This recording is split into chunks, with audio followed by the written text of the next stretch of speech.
At last, thanks to Inside Out 2 finally releasing on Disney Plus, I can finally present this list to the world. Despite being the month with the fewest projects to review, it was the month with some of the most anticipated projects. So, has June reached the level of expectation?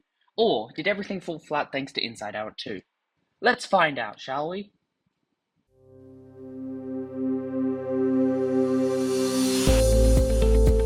Wow. This film is relatable on so many levels, and that is something very impressive. Good job, Pixar, once again.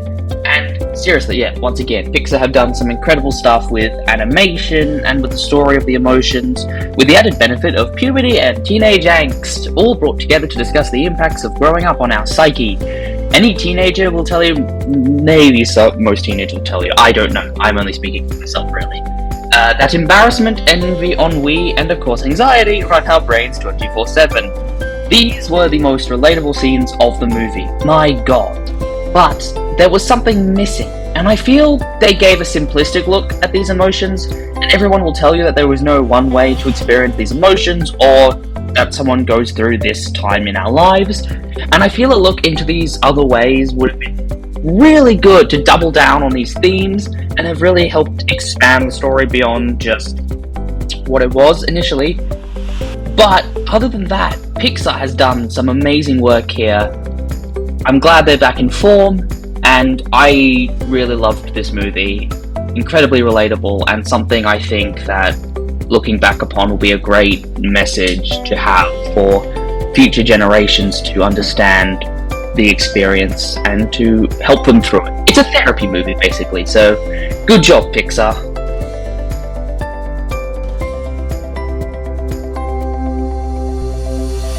Well, my first entry into the world of Ultraman was Netflix's new adaptation, and as I am not someone who knows anything about Ultraman, I cannot say how good of an adaptation it is.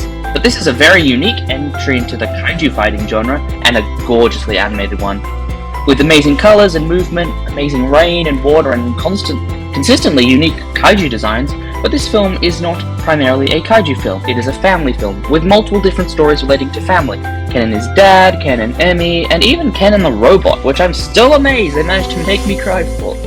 And Ken and Emmy are the best father-daughter relationship ever, and they are so cute. This is an entertaining, emotional family action film, and a great way to introduce me to the world of Ultraman, which I'm now going to learn everything about.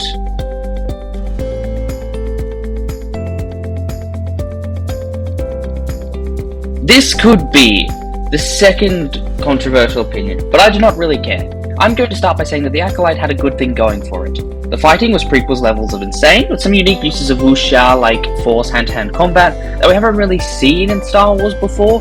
Manny Jacinto and Lee Jung-jae carried hard, the design of the High Republic area, and the last 4 episodes did raise the bar of the show slightly, in that it gave us episode 5 of the Sith just going ham on people, and answered most of the questions we had about the show.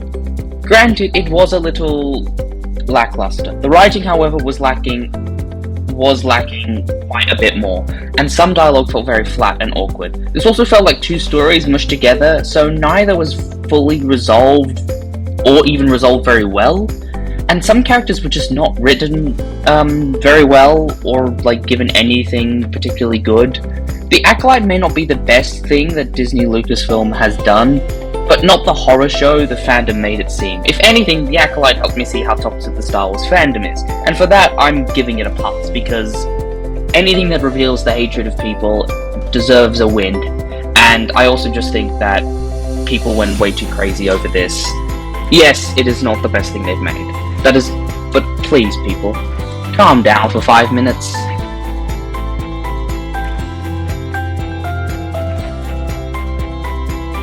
Well, the second last season of the world's most violent show is here, and it lives up to that hard. We all thought they couldn't top the madness of season 3, and they heard that and said, screw you, because every episode had something grim and dark.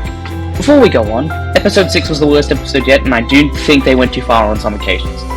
And this did feel a little lacking as they were setting up for the final season, which, based on everything that happened this season, is going to be nuts. Simon Pegg gave the performance of his life, Homelander is even more terrifying, Firecracker and Sage were great additions to the Seven, and the boys are the boys, but they continue to be given great emotional moments that continue to make us both cry for them and in some cases hate them. And the reveal may have been obvious, but it was so good it made up for it. And I do think this show is going to finish on quite a high note. I want it to, and it has been such a refreshing take on the genre, and I'm enjoying it, and I'm looking forward and also kind of scared for what the final season will bring.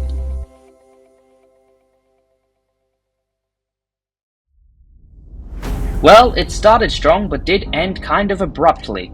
Can we just give them 10 episodes a season? Who would have made this season so good? Rushed finale aside, the beginning of the show was very strong, with the death of Jaehaerys being a brutal highlight that HBO did very well by making it brutal but not horrifying and going way too far. And of course, the Battle of Rook's Rest was a fantastic segment. Ladies and gentlemen, I give you Shitbag Damon, who is my favourite character, but also very haunted. They were not kidding about Harrenhal. They did leave something to be desired. But if they do it well, they can make the next 2 seasons the best Game of Thrones content ever. I have high hopes despite the lackluster finale, but obviously I am also terrified that they're not going to reach the level that they can with this show. 3, 2, 1. So, June. A month with fewer projects, but those projects were big events. There are some shows here that are going to become the fond memories of the 2020s when we reflect on the chaos. June may have been slow, but as I am recording this in October, things have really picked up, and I am not only looking forward to the next few months where there are some interesting projects coming out, including Arcane Season 2, but there is also a lot of potential looking ahead for the next few years. There was some things that didn't hit the mark, but it was a big month. But let's hope that the rest of the year is as enjoyable as it has been.